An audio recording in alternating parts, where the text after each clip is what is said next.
Hello दोस्तों, आज बात करते हैं हम लोग क्लोज पैक्ड स्ट्रक्चर के बारे में। क्लोज पैक्ड स्ट्रक्चर क्या होता है? किसी भी क्रिस्टल में एटम्स का अरेंजमेंट किस टाइप से होता है, तो अलग अलग टाइप से भी होते हैं। तो उसमें क्या फर्क आता है? जब क्लोज पैक्ड स्ट्रक्चर हम बनाएंगे तो इससे एक नया टर्म्स निकल के आता है, कोऑर्डिनेशन नंबर।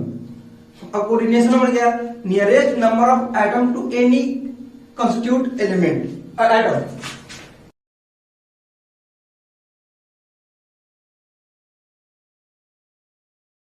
इसको दिखा देंगे, शॉर्ट फॉर्म में लिख देंगे सी डॉट एन।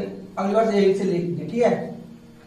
सी से कोऑर्डिनेशन, एन से नंबर। मैंने क्या बोला? Nearest number of atom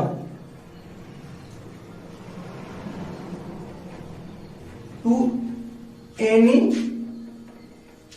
constitute atom.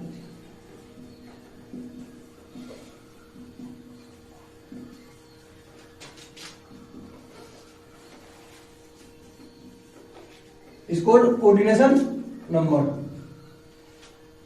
जो नियरेस्ट नंबर ऑफ एटम होता है ना, इसको बोलते हैं टचिंग। मतलब नियरेस्ट नंबर ऑफ एटम मतलब टचिंग एटम। कौन कौन सा एटम एक दूसरे को टच कर रहा है।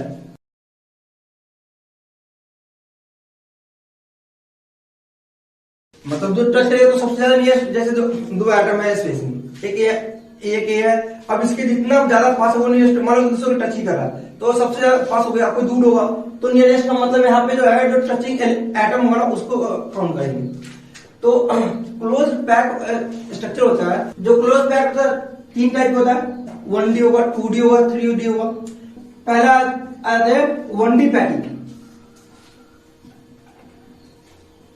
1D पैकिंग मतलब वन डायमेंशनल पैकिंग, एक लाइन के अबाउट पैकिंग हुआ। जैसे एटम का साइज होता है स्क्वायर टाइप होता है बॉन्ड। अब इसके बगल में और एटम, इसके बगल में एटम, ऐसे सब एक ही साइज का होगा। मेरे से यूनिफॉर्मली साइज का होगा, एक साइज का होगा।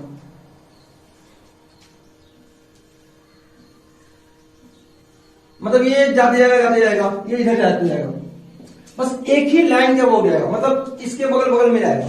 तो किसी भी अगर यहाँ पे बात कर लेगा कोऑर्डिनेशन नंबर के बारे में, तो कोई भी एटम यहाँ पे उठा ले, जैसे मान लीजिए ये लेते हैं, तो इसका नियरेस्ट एटम कौन है? एक ये है, ये जो टच कर रहा है, एक ये टच कर रहा है, एक ये टच कर रहा है, किसी और को किसी का भी नहीं, ये।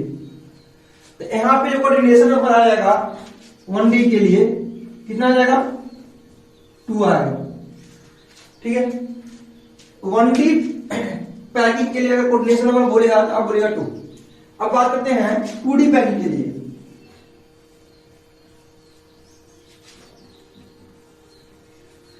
टू डी पैकिंग 2 टाइप से होता है, एक होता है स्क्वायर, एक होता है हेक्सागोनल। 2D पैकिंग के 2 टाइप का होता है, एक हो जाएगा आपका हेक्सागोनल, दूसरा क्या हो जाएगा आपका स्क्वायर। यहां पे जो एटम का अरेंजमेंट होगा देखिएगा कैसे होगा।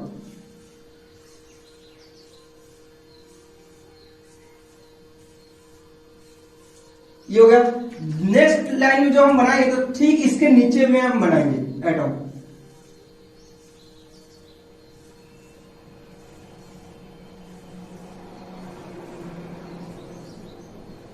फिर ऐसे ही चलते रहेगा।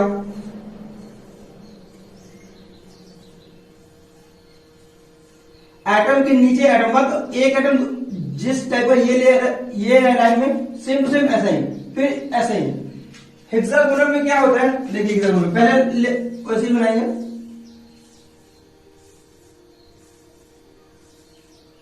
अब जो नेक्स्ट लाइन में जो हम एटम रखेंगे ना, ये दोनों एटम के बीच में थोड़ा सा स्पेस बच रहा है ना, इसमें अटकाएंगे। ये इस टाइप से आएगा।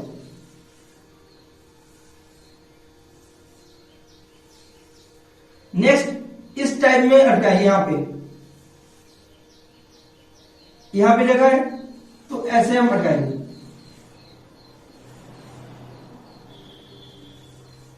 फिर इसके लाइन वाला सेम टू सेम।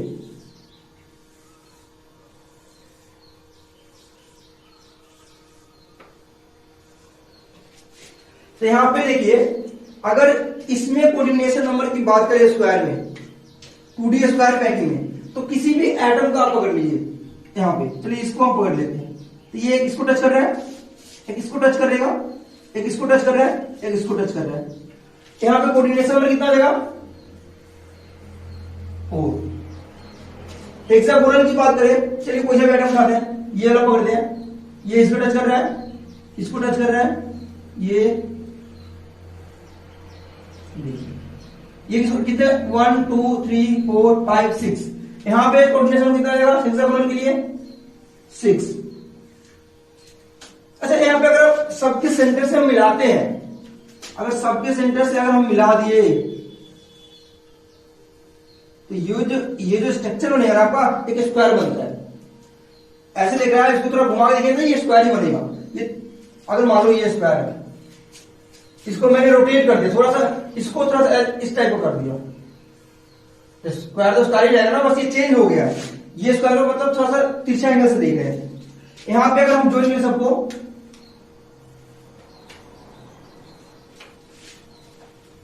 एक ही हेक्सागोनल बन रहा है। तो डायमेंशन से भी देख सकते हैं, स्क्वायर है यहाँ पे स्क्वायर बनेगा, हेक्सागोनल है यहाँ पे हेक्सागोनल बनेगा। ठीक है, तो 2D पैकिंग में जो कोऑर्डिनेशन नंबर होता है 4 होता है, 6 होता है। 4 कैसे होगा? जब इसमें जो पैकिंग हुआ स्क्वायर होगा, 2D स्क्वायर पैकिंग। और 6 कब होगा? जब जो पैकिंग हुआ आपका हेक्सागोनल पैकिंग हुआ, तब हम बोले यहाँ पे कोऑर्डिनेशन नंबर 6। अब बात करते हैं 3D की। 3D देखते हैं आप, 3D पैकिंग।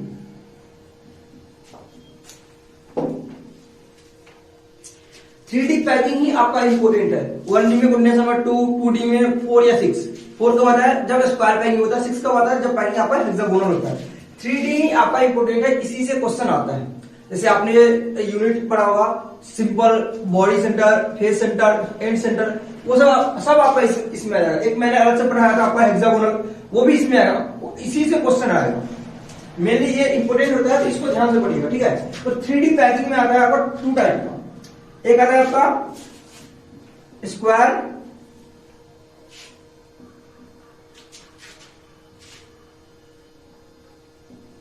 एक आता है आपका हेक्सागोनल।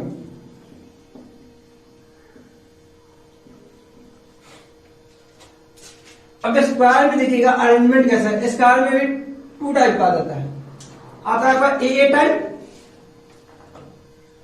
ए टाइप अरेंजमेंट रहेगा, ये रहेगा AB type arrangement, AB। Hexagonal की बात करते हैं, हेक्सागोनल में भी 2 टाइप का आता है, AB टाइप, AB टाइप आएगा। एक आएगा आपका ABC टाइप। अब ये मत बोलिएगा आगे ABCD आ जाएगा, ABCD आ जाएगा, ऐसे नहीं आएगा, ABC तक ही आता है। ठीक है, अब यहाँ पे पहले, अच्छा यहाँ पे AB टाइप आ रहा है, यहाँ भी AB टाइप आ रहा है। अब दोनों सेम आ रहा है, लेकिन यहाँ पे देखिए, यहाँ पे स्क्वायर के अंदर आ रहा है, यहाँ पे हेक्सागोनल के अंदर आ रहा है।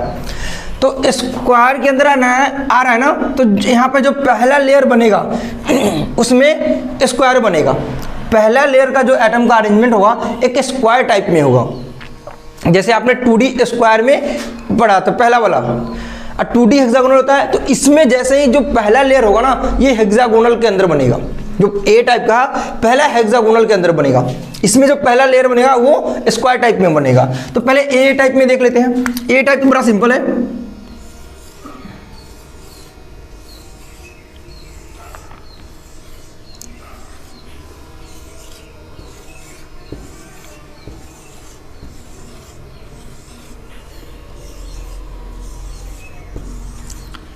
ये स्क्वायर टाइप में बनना है।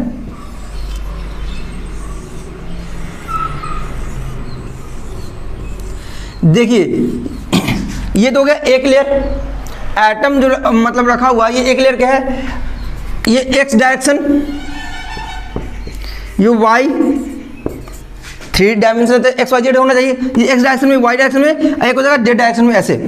तो देखिए यहाँ पे फर्स्ट लेयर में जो रखा हुआ है स्क्वायर टाइप में है। अब सेकेंड लेयर भी ए टाइप का, तो इसके ऊपर जैसे आप बॉल रखिएगा ना, ये बॉल है, इसके ऊपर एक और बॉल, सब जितना भी बॉल है सबके ऊपर ऊपर एक बॉल रखेंगे, ऐसे बॉल, ऐसे बॉल, ऐसे बॉल। फिर वो एक लेयर रहेगा, फिर इसके ऊपर एक और लेयर, मतलब ये बॉल का जैसे लेयर है ना, ऐसे बनाइए, इसके ऊपर चिपका दिए सेम टू सेम। इस बॉल का सेंटर और जो दूसरे वाले बॉल रखे उसका सेंटर सेम आना चाहिए। एक किसी पॉइंट पे तो नहीं, मतलब इसमें थोड़ी आएगा, मतलब इसका एक ही लाइन में आना चाहिए। ये यहाँ बॉल है तो इसके सामने एक बॉल, फिर ये बॉल है तो इसके सामने, हर एटम के सामने सामने बॉल रखाएगा, ठीक है। तो एक दूसरा लेयर बनेगा, हर लेयर ए टाइप का बनेगा। अच्छा, इसमें कोऑर्डिनेशन नंबर की बात करें, कोई सा भी एटम पकड़ लेते हैं, चलिए ये वाला पकड़ते हैं। तो ये तो इसको टच कर रहा है, एक इसको टच कर रहा है, एक इसको टच करेगा, एक इसको टच कर रहा है, 4 दिखा। अब देखिए इस एटम के ऊपर भी तो एक एटम है, तो उसको भी तो एक टच करेगा। आपके ये सामने की तरफ है, इस एटम के एक सामने भी तो एटम है, वो उसको भी टच करेगा। और इस एटम के पीछे भी एक एटम है, उसको भी टच करेगा। तो यहाँ तो 4 तो आपको दिख रहा है, बाकी के 2, एक इस एटम के सामने है, इस एटम के पीछे है। तो यहाँ पे कोऑर्डिनेशन में कितना आ जाएगा? 6। अच्छा, कोऑर्डिनेशन नंबर जब भी काउंट कर रहे हैं ना, तो इस एटम को कितने एटम टच, इसको नहीं काउंट करेंगे। जैसे 1 2 3 4, इसको एक 5 एक 6 फ्रंट बैक, लेकिन ये भी तो एटम, लेकिन इसको काउंट नहीं करेंगे, ठीक है। अब याद कीजिए सिंपल क्यूबिक यूनिट सेल या प्रिमिटिव यूनिट सेल, उसका स्ट्रक्चर कैसा होता था।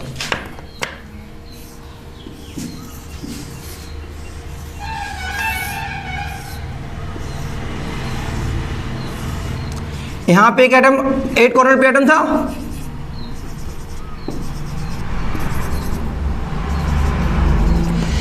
अब थोड़ा सा इमेजिन कीजिए, ये 4 एटम एक लेयर में, ये 4 एटम दूसरे लेयर में, मतलब इसका स्ट्रक्चर कुछ सेम में बन रहा है। जो आपका सिंपल क्यूबिक यूनिट सेल या प्रिमिटिव था, उसका भी जो एटम का अरेंजमेंट था ना, ए टाइप में था।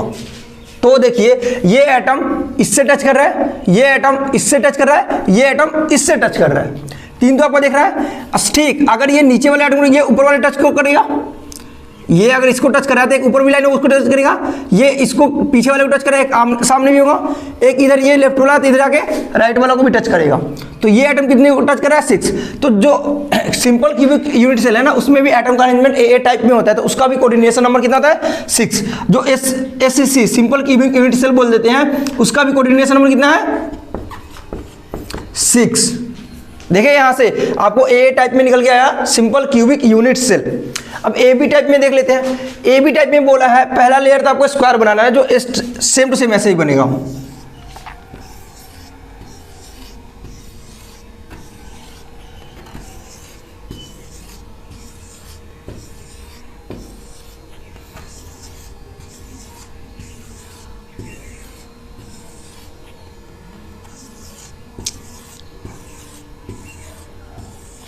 अब बोला है बी टाइप का लेयर होना चाहिए। अब ए बोलता था ठीक, इसके ऊपर रख देते हैं। अब बी टाइप का बोला है, मतलब इसके ऊपर एटम नहीं रख सकते हैं। पहला लेयर तो स्क्वायर बन गया। अब दूसरा जो हम बनाएंगे ना, देखिए ये जो आपका बीच बीच में खाली जगह जहां दिख रहा है, खाली जगह जहां पे वॉइड है, उस पर रखेंगे हम सेकेंड लेयर का एटम। तो अब बी टाइप का जो बनेगा ना, इसके ऊपर रखाएगा।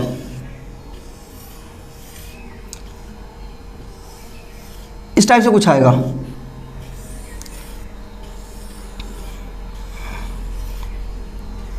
थोड़ा सा खिचड़ी पक गया है। ये देख लिए 4 एटम है, हम इसको अलग से फिर से बना देते हैं। 4 एटम है, 4 एटम के बीच में एक एटम, एक अलग से मैंने एक यूनिट लेके बना दिया है। 4 एटम है, 4 एटम के बीच में जगह है, उसके बीच में जो अगर 4 बॉल है, 4 बॉल के आप चिपका दिए, ऐसे चारों बॉल को चिपका दिए, उसके बीच में खाली जगह, उसमें एक रखेंगे, तो वो हो जाएगा आपका बी लेयर। ए लेयर तो आप तो ऐसे सेम टू सेम बनाइएगा। बी लेयर उस जो 4 बॉल के बीच में जगह बच रहा है, उसमें आपको रखना है, हर किसी में, ठीक है। अब फिर वापस से जो ए लेयर बनेगा, सेम टू सेम जो पिछले वाला लेयर था ना, उसके ऊपर रखाएगा, ठीक है। तो अब जो बॉल रखाएगा, ए आ गया, बी आ गया, अब इसके ऊपर बॉल रखाएगा। अब पहला वाला लेयर था ना इस टाइप का, उस टाइप का आएगा। तो अगर यहां पे अगर आप कोऑर्डिनेशन नंबर की बात करें, तो यहाँ पे एक मैंने बाहर बनाया, ठीक है, 4 बॉल तो एक लेयर में, उसके बीच में एक बॉल रखा हुआ था। अब फिर से इसके ऊपर आएगा 4 बॉल और जैसे था, तो ए टाइप बी टाइप आएगा, ए टाइप फिर से 4 बॉल। यहाँ पे कोऑर्डिनेशन नंबर अगर देखे, तो अगर बीच वाला लेयर, बी वाले लेयर को देखे एक एटम, तो ये एटम 4 को टच करेगा, पहले 1 2 3 4, फिर इसके ऊपर भी तो 4 एटम है, तो 4 एटम ये नीचे वाले ए टाइप को कर रहा है, फिर बी टाइप की लेयर, फिर 4 एटम ए टाइप में को टच कर रहा है। मतलब एक बी वाला लेयर है, एक ए लेयर पीछे होगा, एक ए लेयर आगे होगा। ए लेयर में 4 एटम को टच कर रहा है, फिर ए लेयर मतलब बी वाला लेयर है, एक ए लेयर यहाँ होगा, एक ए लेयर यहाँ होगा। इस ए लेयर को 4 एटम वाला टच करेगा, यहाँ भी जो ए लेयर है उसको भी 4 एटम को टच करेगा। तो यहाँ पे जो कोऑर्डिनेशन नंबर आएगा, इसके लिए कोऑर्डिनेशन नंबर कितना आ जाएगा, 8 आ गया। अब थोड़ा आप याद कीजिए, बीसी से बॉडी सेंटर क्यूब का स्ट्रक्चर, बॉडी सेंटर का स्ट्रक्चर, बीसीसी का स्ट्रक्चर याद कीजिएगा। काम है यहां बनाते हैं, फिर इसको मिटा देंगे। बीसीसी का स्ट्रक्चर याद कीजिएगा आपको,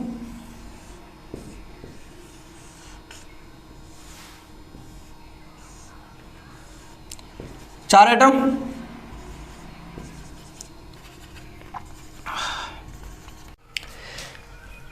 बीसीसी का स्ट्रक्चर ये। अब यहाँ पे देखिए, जो एक सेंटर में एटम है, सेंटर वाला एटम, 4 ऊपर में एटम है, 4 नीचे में एटम है। सेंटर एटम है, 4 ऊपर एटम है, तो ये सेंटर एटम 4 इसको टच करेगा।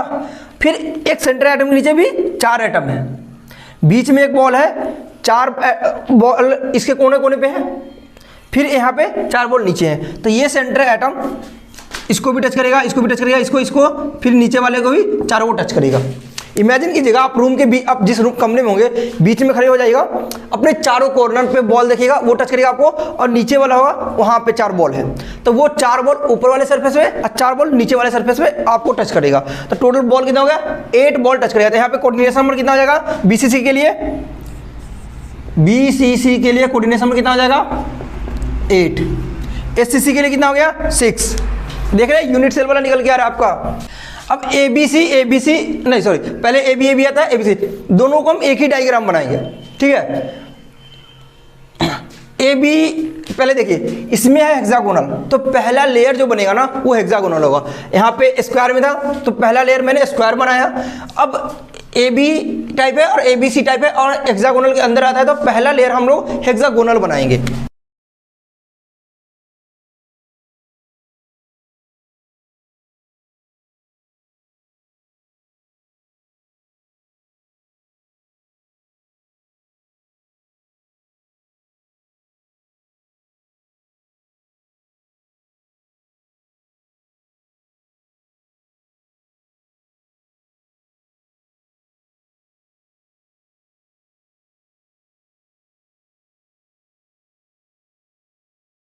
ये बन गया आपका 2D हेक्सागोनल। अब ये होगा ए लेयर, बी लेयर जो बनाएंगे ना इसके ऊपर नहीं रखेंगे, हम दूसरे मार्ग से बना रहे हैं। अब देखिए बी लेयर कहाँ आएगा, ये जो 3 एटम के बीच में एक वॉइड दिख रहा है ना, यहाँ पे रखेंगे। 3 एटम के बीच एक वॉइड यहाँ पे, 3 एटम के बीच एक वॉइड यहाँ पे, यहाँ पे, फिर ये 3 एटम के बीच एक वॉइड है यहाँ पे, फिर 3 एटम के बीच में वॉइड कहाँ है, यहाँ, यहाँ, यहाँ आ जाएगा, यहाँ आ जाएगा, यहाँ आ जाएगा, यहाँ आएगा, यहाँ आएगा। जहाँ पे 3 एटम मिलके बन रहा है, एक वॉइड बन रहा है, वहाँ पे आएगा आपको दूसरा वाला लेयर, मतलब बी, यहाँ पे आएगा। हम मार्क कर देते पहले, फिर इस वाले में पहले इसको बना लेते हैं।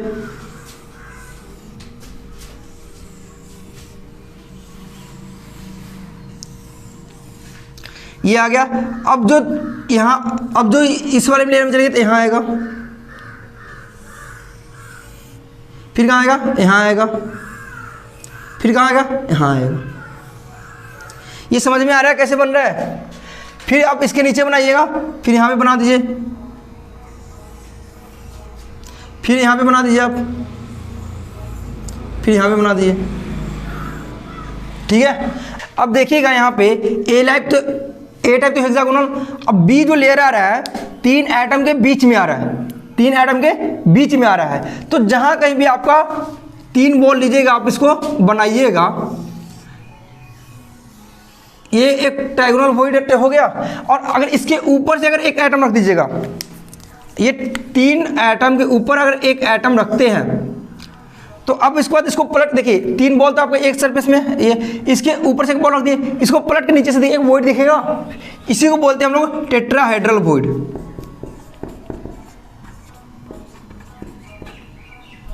Tetrahedral void.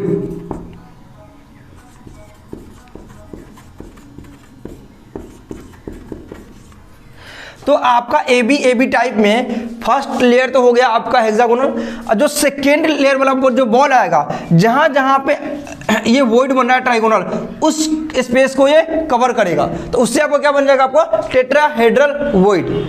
तो आपका जो ए बी टाइप आता है ना, ए बी टाइप क्या आता है, ये होता है आपका hexagonal SCP, hexagonal close packing. A B type होता है, इसको हम बोलते हैं हेक्सागोनल क्लोज पैकिंग। तो ये आपका आ गया ए बी टाइप का। इसमें अगर आप कोऑर्डिनेशन नंबर देखिएगा, मतलब ये टेट्राहेड्रल वॉइड समझ में आ गया, इसमें कोऑर्डिनेशन नंबर की बात करते हैं। अच्छा, हेक्सागोनल का आपको स्ट्रक्चर याद है? चलिए इसको मिटा देते हैं। हेक्सागोनल का आपको हम स्ट्रक्चर बताए थे,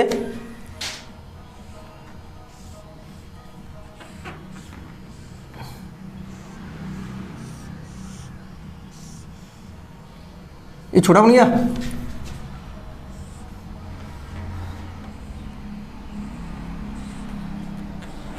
इसको इससे मिलाए थे, इससे मिला था, ये ऐसे फिर ऐसे, ये डॉट डॉट लाइन पीछे वाला लाइन को टच कर रहा है, ये भी आपको पीछे वाला लाइन को टच कर रहा है, ठीक है। यहाँ पे क्या था, ये एक यहाँ पे, एक यहाँ पे, मतलब 12 कॉर्नर होते हैं, ठीक है। 2 अपोजिट फेस पर एटम होता है और 3 एटम आपका बीच में लगा हुआ रहता है, ठीक है। अगर हम यहाँ कोऑर्डिनेशन नंबर, इसका और इसका hexagonal close packing, hexagonal unit का मैंने आपको बताया था उस समय, इसका स्ट्रक्चर ऐसा होता है। अब यहाँ पे अगर हम कोऑर्डिनेशन नंबर की बात करें तो देखिए, ये अभी 6 एटम है कॉर्नर पे, एक ये एटम है फेस पे, तो ये फेस वाला एटम इस 6 कॉर्नर वाले को टच करेगा और उसके ऊपर जो 3 एटम है उसको भी टच करेगा। और इसके बाद जो आ गया ए टाइप, बी टाइप आ गया, फिर ए टाइप आ गया, फिर बी टाइप आ गया। तो यहाँ पे जो ए टाइप आया है, ये बी टाइप है, फिर ये क्या ए टाइप आ गया, तो ए टाइप, इसके बाद बी टाइप भी आना चाहिए। बी टाइप में कितने एटम है, 3 एटम है, तो ये जो फेस सेंटर है, ये तो 6 कॉर्नर को टच करेगा, 3 इसको भी टच करेगा, इधर जो बी टाइप आपका बनेगा इसको भी तो ये टच करेगा। तो ये एटम 3 इधर टच कर रहा है, 3 इधर टच कर रहा है और 6 कॉर्नर वाले एटम को टच कर रहा है। तो टोटल कितने एटम को टच कर रहा है, 3 + 3 6, 6 + 6 12। तो HCP में या ए बी टाइप के लिए कोऑर्डिनेशन नंबर कितना आ गया आपका, 6। यहां पर लिख देते इसका कोऑर्डिनेशन नंबर, सॉरी 12 है ना, 12 नंबर को टच किया, 6 नहीं होगा 12 होगा। ए बी टाइप का बोल दे या हेक्सागोनल को बोल दे, हेक्सागोनल का कोऑर्डिनेशन नंबर 6। अब ए बी सी टाइप का देखते हैं, ए बी टाइप आ गया, ए बी सी में देखते हैं। फर्स्ट लेयर तो ऐसे ही बनेगा, सेकेंड लेयर भी ऐसे बनेगा, थर्ड लेयर जो आपका आता है ना, देखिए मार्कर तो हमारे पास 2 ही है, थर्ड लेयर हम ब्लैक से बना रहे हैं फिर से। अच्छा, यहाँ पे जो बना था ये टेट्राहेड्रल वॉइड था, तो इसको टी से दिखा देते हैं, जहां जहां पे है ना उसको टी से दिखा देते हैं, टेट्राहेड्रल वॉइड टी,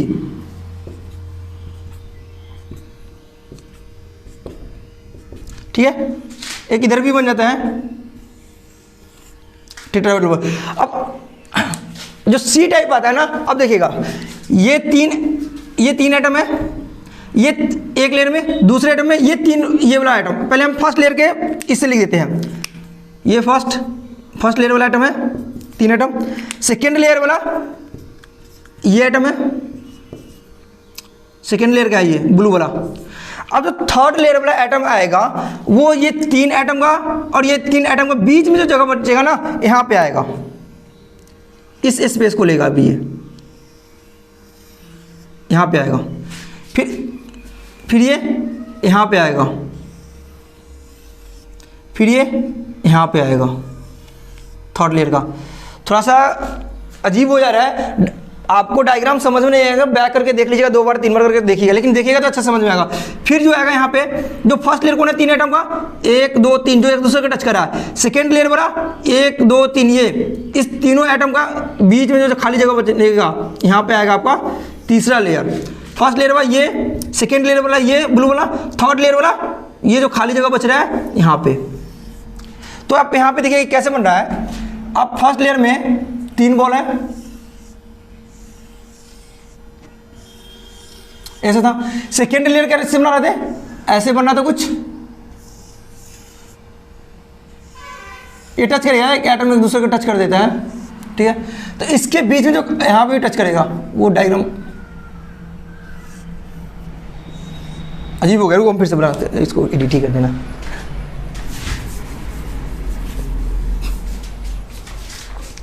यहाँ पे जो ये कैसे आ रहा है तीसरा लेवल हम अलग से बना के आते हैं। देखिए 3 एटम आपका ए लेयर में है और बी लेयर वाला होता है कैसे, ऐसे। बस आप कुछ मत कीजिए, इसको उठा के इस पे रख दीजिए।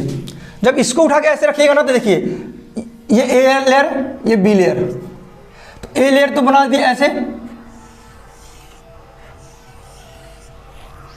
बी लेयर बनाते हैं इससे।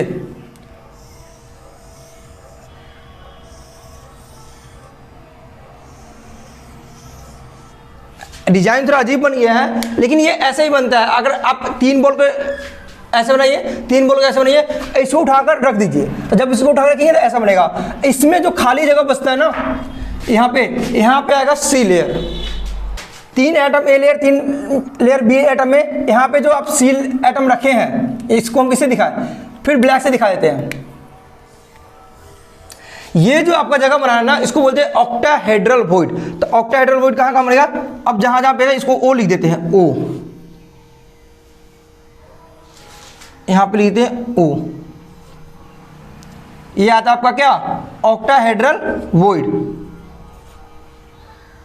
ये आपका क्या, ये ओ नहीं है, फर्स्ट लेयर का एटम लिखाया था मैंने, ये फर्स्ट लेयर का एटम था, यही फर्स्ट लेयर का एटम था। अब ब्लू से सेकेंड लेयर का एटम था, और मैंने जो 3 एटम और 3 एटम से मिलकर जो बीच में खाली जगह बना, वहां पे रखा मैंने तीसरा एटम। तो तीसरा एटम से वहां पे रखे जहां पे खाली, उसको बोलते हैं हम लोग octahedral void. Tetrahedral void 4 atom से मिलकर बना, ऑक्टाहेड्रल वॉइड 6 एटम से मिलकर बना। अब यहाँ पे कोऑर्डिनेशन नंबर की बात अगर देखिएगा, अच्छा एबीसी टाइप है ना, इसको हम बोलते हैं FCC या CCP close packing, face centre close packing या क्यूबिक क्लोज पैकिंग। इसका दूसरा मतलब दोनों में से कुछ भी बोल सकते हैं। एबीसी टाइप का बनता है। तो अब इमेजिन कीजिएगा FCC का स्ट्रक्चर कैसा होता था, कहाँ बताऊँ, ऊपर वाले मिटा देता हूँ मैं। ये हेक्सागोनल समझ ही गए होंगे।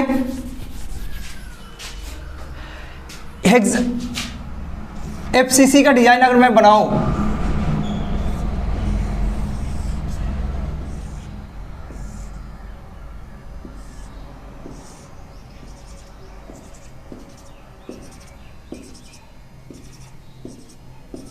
हर के सरफेस पे एक था, तो अगर आप देखेंगे इस सरफेस पे, चाहे इस सरफेस, किसी से एक सरफेस लीजिए, इस सरफेस की बात करें तो ये इस सरफेस के एक सेंटर में बॉल है, ये सेंटर वाला बॉल इस चारों कॉर्नर को टच करेगा, इस चारों कॉर्नर को टच किया, साथ में ये इस वाले फेस को, इस वाले फेस को, एक फ्रंट फेस को, एक इस वाले फेस को टच करेगा। ठीक है, देखिए इमेजिन कीजिएगा आपके पास ये दीवार है, मतलब रूम में बैठे हो ना, एक दीवार लीजिए, एक दीवार के फेस पे एक बॉल है, ये फेस सेंटर वाला बॉल इस कॉर्नर को टच करेगा, इस कॉर्नर को, इसको 4 एटम तो ये हो गया, और यही फेस सेंटर वाला एक जो नीचे वाला सरफेस आएगा उसको टच करेगा, एक ऊपर वाला सरफेस आएगा उसको टच करेगा, एक इस साइड वाला, एक लेफ्ट वाला, एक राइट वाला, मतलब अप, बॉटम, लेफ्ट और राइट, 4 फेस को और टच करेगा। तो 4 तो कोने वाला हो गया, 4 ये हो गया, और इसके ठीक पीछे वाले पे जाइएगा ना तो 4 फेस इधर हुआ, जैसे इस फेस वाले को टच कर रहा है, इसके पीछे जाएगा ना 4 फेस वाला एटम उधर भी होगा, एक इधर, एक इधर, एक नीचे, एक ऊपर, तो 4 उधर भी ऐड करेगा। तो जैसे ही था ऊपर भी एक जाएगा, तो जैसे इस फेस वाले को टच कर रहा था, एक ऊपर फेस आएगा, पीछे वाला फेस है, पीछे का ऊपर आएगा, इधर वाला का भी एक फेस को टच करेगा, एक यहाँ था, एक ऊपर वाले फेस को टच करेगा। तो 4 इस वाले फेस को, 4 ऊपर वाले फेस को, 4 इसको, तो यहाँ पे कितना एटम को टच कर रहा है, 12। तो इसके लिए आपको कोऑर्डिनेशन नंबर कितना हो जाता है, 12। 3D पैकिंग को आप ध्यान से देख लीजिए, पहला स्क्वायर, दूसरा हेक्सागोनल। स्क्वायर में 2 टाइप का, ए टाइप, AB टाइप। ए टाइप में SCC बनता है, उसका जो कोऑर्डिनेशन नंबर 6 आता है। दूसरा आता है AB टाइप, ये बनता है BCC, इसका कोऑर्डिनेशन नंबर 8। फिर हेक्सागोनल में 2 टाइप का, AB टाइप का, ABC। जो AB टाइप आता है उसको बोल देते हैं हेक्सागोनल क्लोज पैकिंग, और फेस सेंटर क्लोज पैकिंग या क्यूबिक क्लोज पैकिंग। ABC को बोलते हैं। यहाँ पे आपको क्या आता था, पहला लेयर तो हेक्सागोनल बनता था, पहला लेयर हेक्सागोनल, दूसरा लेयर आपका क्या था, आपका टेट्राहेड्रल वॉइड बनाता था, टेट्राहेड्रल वॉइड, ये इस टाइप का बनता था। इसमें क्या होता है, पहला लेयर हेक्सागोनल, दूसरा लेयर टेट्राहेड्रल वॉइड, तीसरा layer octahedral void, octahedral void. अब इसको आप अच्छे से याद है, देखिए यहाँ पे हेक्सागोनल और स्क्वायर में AB है, AB है, लेकिन दोनों में अंतर आ गया। इसका कोऑर्डिनेशन नंबर 8 है, इसका कोऑर्डिनेशन नंबर 12 है, तो अब देख लीजिएगा। चलिए फिर नेक्स्ट टॉपिक पे आगे बढ़ते हैं। वॉइड देखे थे लास्ट जब डायग्राम बना रहे थे उसमें 3D में, तो वहाँ पे वॉइड बना था, एक टेट्राहेड्रल एक ऑक्टाहेड्रल वॉइड। वॉइड देखे तो वॉइड दो बन रहा था, एक टेट्राहेड्रल और एक ऑक्टाहेड्रल।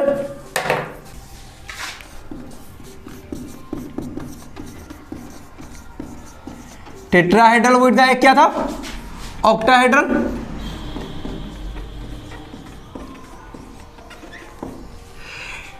ये FCC के लिए पढ़ लेते हैं, FCC और CCP दोनों एक ही बात है। 3D में हेक्सागोनल में ABC टाइप का था, ये ABC टाइप का था। ये कोऑर्डिनेशन में कितना था, 12। जितना ज़्यादा बार लिखिएगा उतना ज़्यादा बार आपको याद रहेगा। जहाँ कहीं दिखे बस लिख दीजिए 12, अपने आप याद होते जाएगा, ठीक है। पहले टेट्राहेड्रल की बात करते हैं। टेट्राहेड्रल में आपको पता है 3 एटम तो आपको इस टाइप का बना रहता है, और एक एटम ये जो खाली जगह था यहाँ पे आता है, ठीक है। ये होता है आपका टेट्राहेड्रल वॉइड। और ये FCC के लिए बनाया था, देखिए कैसे बनता है। FCC का पहले मैं स्ट्रक्चर बना देता हूँ।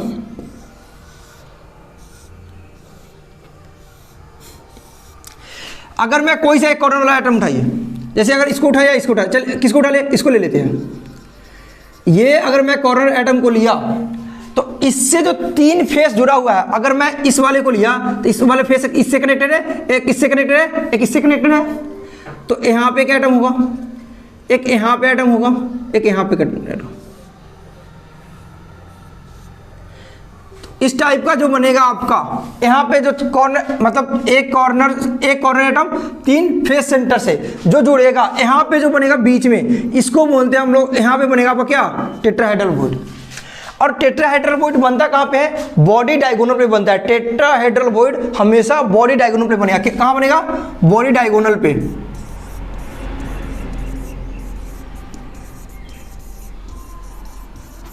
बॉडी डायगोनल पे बनेगा। और कितना बनेगा, एक बॉडी डायगोनल पे 2 बनेगा। कितना बनेगा, 2 बनेगा। कैसे बनता है बताते हैं, आप याद कीजिएगा। मैंने आपको बॉडी डायगोनल निकाल के बताया था, एक फेस डायगोनल एक बॉडी डायगोनल। फेस डायगोनल जो आता है आपका √2a, और बॉडी डायगोनल कितना आता है, √3a आता है। इस टाइप का कुछ आता था। आप पिछले लेक्चर में देख सकते हैं, ये आता है कितना, अगर बॉडी डायगोनल में देखते थे इसको 4 इक्वल पार्ट में बांट देते हैं। एक सेंटर पे एटम होता था, मतलब यहाँ पे अगर यहाँ पे देखा जाए तो ऐसे होता था। फिर ये कॉर्नर एटम 1/8 पार्ट ही फिर बाहर आता था, ये फिर यहाँ भी बाहर आता था। तो ये BCC का स्ट्रक्चर नहीं, FCC का ही देख रहे हैं, लेकिन बता रहे हैं यहाँ पे सेंटर पे एटम नहीं होता था। ये फेस वाला सेंटर वाला एटम है यहाँ पे। तो यहाँ पे देखिए ये R, ये भी R, ये R, ये R। जो आपका वॉइड बनता है, एक यहाँ पे बनेगा आपका, एक यहाँ पे बनेगा टेट्राहेड्रल वॉइड, एक यहाँ बनेगा, एक यहाँ पे बनेगा टेट्राहेड्रल वॉइड। तो अगर हम यहाँ से यहाँ तक की बात करें, अगर रेडियस के टर्म्स में बोल देंगे तो R पे बनेगा यहाँ पे। अगर इस कॉर्नर से बात करें, अगर एज लेंथ की बात से रिलेटेड पूछे तो ये पूरा कितना होता है, √3a। √3a को 4 इक्वल पार्ट्स में डिवाइड करेंगे, क्योंकि ये R है, ये R है, ये भी R है, ये भी R है। तो कितना हो जाएगा, √3a/4 पे आपका क्या बनता है, एक टेट्राहेड्रल वॉइड। अगर आप इस पॉइंट से देखिएगा, इस पॉइंट से जो पहला टेट्राहेड्रल वॉइड मिलेगा √3a/4 पे मिलेगा। तो यहाँ से भी तो वही मिलेगा √3a/4। अगर इधर से चले तो तो आपसे क्वेश्चन पूछ दिया जाएगा, अगर किसी कोई एक कॉर्नर पॉइंट चले, ठीक है, पहला टेट्राहेड्रल वॉइड मिलेगा √3a/4।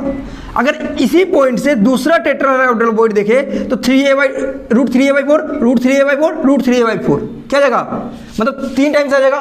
तो ये आ जाएगा आपका क्या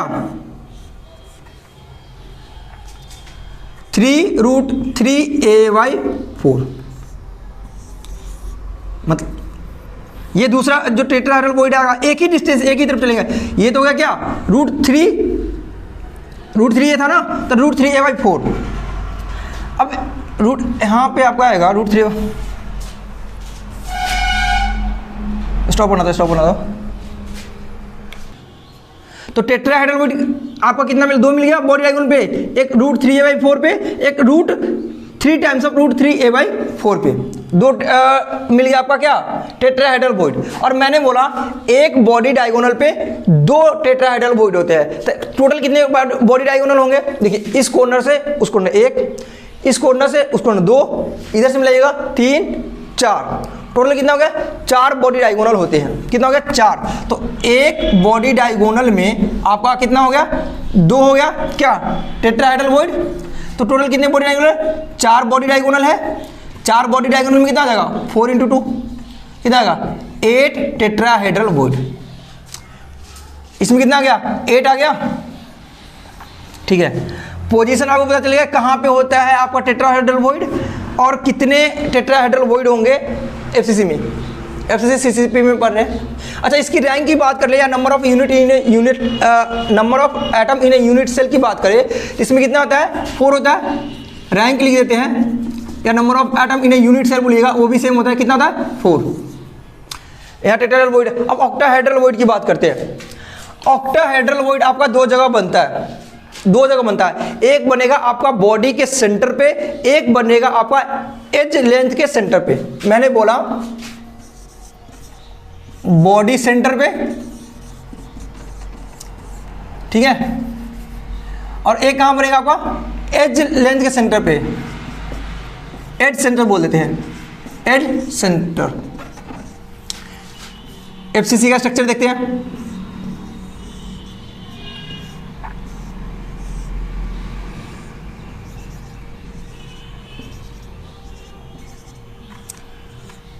एट एटम। अब देखिएगा एफसीसी का स्ट्रक्चर आप अपने रूम में, अच्छा ऑक्टाहेड्रल 6 एटम से मिलकर बना होता है, 6 एटम से मिलकर बनता है ना। तो देखिए आप अपने रूम के बीच सेंटर में खड़े हो जाइए। अब सेंटर में खड़े हो जाइएगा, एक आपका टॉप पे एटम होगा, एक बॉटम पे होगा, एक लेफ्ट, एक राइट, एक फ्रंट, एक बैक। टोटल एटम कितना हो गया। और क्यूब, रूम तो एक क्यूब टाइप में होगा, तो एक ऊपर में हो गया एक एटम, दूसरा एटम नीचे, तीसरा एटम इधर, फोर्थ इधर, फिफ्थ एटम सामने वाला ले लीजिए और सिक्स्थ एटम पीछे वाला ले लेते हैं। टोटल कितना एटम आ गया 6 आ गया। तो 6 एटम आ रहा है, मतलब यहाँ पे एक बॉडी के सेंटर पे आपको क्या बनेगा, एक आपका ऑक्टाहेड्रल वॉइड एक आपका बॉडी के सेंटर पे बनेगा। बॉडी सेंटर कितना बना, 1 बना। अब एज सेंटर की बात करते हैं। एज सेंटर मतलब यहाँ पे, यहाँ पे, यहाँ पे, यहाँ पे। टोटल कितना एज होता है 12। 4 तो यहाँ पे, 4 ये खड़ा वाला हो जाएगा, 4 तो हो गया, फिर 8 हो गया, ये फिर आपका आ जाएगा 4। मतलब टोटल एज जो आएगा, एज टोटल कितना आता है 12 आता है। तो अगर एक एज को हम उठाए, चलिए इसको उठाते हैं, तो यहाँ वाला जो होगा, देखिए एक यहाँ पे एटम होगा, एक यहाँ पे एटम होगा, एक इसके फेस में होगा। जब एक इसके फेस में है तो इसके सामने वाला फेस होगा, उस पर भी एक एटम होगा, एक नीचे वाला फेस पे एटम है, तो एक ठीक इसके ऊपर वाला फेस पे होगा। आपको हम 4 ही दिखा रहे हैं, 2 आपको इमेजिन करना पड़ेगा। देखिए एक क्यूब है, क्यूब के इधर होगा, इधर हो गया। एक आपको ऐसे वाला फेस पे है, तो एक फ्रंट फेस पे भी होगा ना, जैसे ये फेस है, तो एक आगे की बाहर की तरफ निकाले तो एक स्टेप है, वहाँ पे भी एक एटम होगा। जैसे एक फ्रंट फेस पे यहाँ एटम है नीचे वाले, तो एक ऊपर जाइएगा वहाँ पे भी एक एटम होगा, तो एक ऊपर में भी एटम होगा, और एक बाहर की तरफ आइएगा ना, वहाँ भी एक एटम होगा। तो टोटल एटम कितना हो गया 6 हो गया। तो यहाँ भी एक आपका क्या बनेगा ऑक्टाहेड्रल वॉइड। तो टोटल कितना एज है 12, कितना है 12, तो 12 जगह क्या बनेगा आपका ऑक्टाहेड्रल वॉइड। तो क्या ये पूरे के पूरे ऑक्टाहेड्रल वॉइड एक यूनिट में आते हैं? नहीं। अब इमेजिन कीजिए अगर आप यहाँ पे एक एटम रखेंगे, यहाँ पे ज़्यादा अजीब हो गया, इमेजिन कीजिए किसी एज पे अगर आप एक एटम रखें, उस एज से कितना और क्यूबिक बन सकता है। देखिए पहले आधा तो ऊपर गया, हाफ उड़ जाएगा, फिर ये इस साइड का हाफ उड़ जाएगा, तो मतलब एक एज से आप 4 अदर बना सकते हैं, मतलब 1/4 पार्ट ही रहेगा इस क्यूब। किसी एज पे अगर एक एटम रखिएगा तो उसको इमेजिन कीजिएगा एक एज पर एटम रखा हुआ है, यहाँ पे एटम रखा हुआ है, ठीक है, हाफ तो ऊपर चल जाएगा, अगर हाफ इस साइड से चल गया तो हाफ का हाफ गया तो 1/4 बचा, तो 1/4 ही अंदर रहेगा। उसी प्रकार 1/4 पार्ट ही इसका अंदर रहेगा क्या ऑक्टाहेड्रल वॉइड। तो टोटल एज कितना है 12, एज आ गया 12। 1 एज में कितना 1/4 पार्ट है, तो 12 एज में 12 इंटू 1/4 कितना गया 3, तो 3 बन जाएगा आपका एज सेंटर पे। तो टोटल ऑक्टाहेड्रल वॉइड कितना आ जाएगा आपका इसमें 4। कारण इसको यहीं पे लिख देते हैं, इस दोनों को जोड़ दिया कितना गया 4। अब यहां से एक रिलेशन निकल के आता है, अगर यहाँ पे रैंक ऑफ एटम 4 है, यहाँ ऑक्टाहेड्रल वॉइड 8 हो गया, और नहीं सॉरी टेट्राहेड्रल वॉइड 8 है और ऑक्टाहेड्रल वॉइड कितना है 4 है, तो यहाँ से एक क्या लिख दूँ, यहाँ लिख देता हूँ, अगर रैंक ऑफ एटम या number of atom in unit cell, rank निकाल दे, रैंक कितना आ गया आपका, अगर n है तो ऑक्टाहेड्रल वॉइड आता है आपका n, और टेट्राहेड्रल वॉइड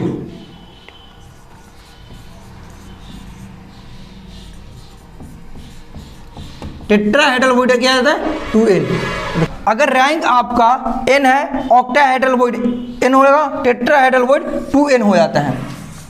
यहीं से आपका न्यूमेरिकल क्वेश्चन आएगा, ये इंपॉर्टेंट है, याद रखिएगा, ठीक है। तो यहाँ पे आज आपने देखा कोऑर्डिनेशन नंबर सारे यूनिट सेल का निकालिए, एससीसी, बीसीसी, एफसीसी, हेक्सागोनल का निकालिए, और वॉइड देख लिए कहाँ कहाँ पे होता है, कौन कौन सा होता है, ऑक्टाहेड्रल, टेट्राहेड्रल, और ये कहाँ पे प्रेजेंट होता है, कितने होते हैं, कहाँ होते हैं, बॉडी डायगोनल पे होते हैं, यहाँ पे कितने होते हैं और कहाँ होते हैं, बॉडी सेंटर पे होते हैं और एज सेंटर पे होते हैं, कितने होते हैं वो भी देख लिए। और एक रिलेशन, सुंदर सा रिलेशन भी आ गया, रैंक में, ऑक्टाहेड्रल में और टेट्राहेड्रल वॉइड में एक रिलेशन आ गया। ठीक है, आज का लेक्चर यहाँ पे खत्म करते हैं, फिर मिलते हैं नेक्स्ट लेक्चर में।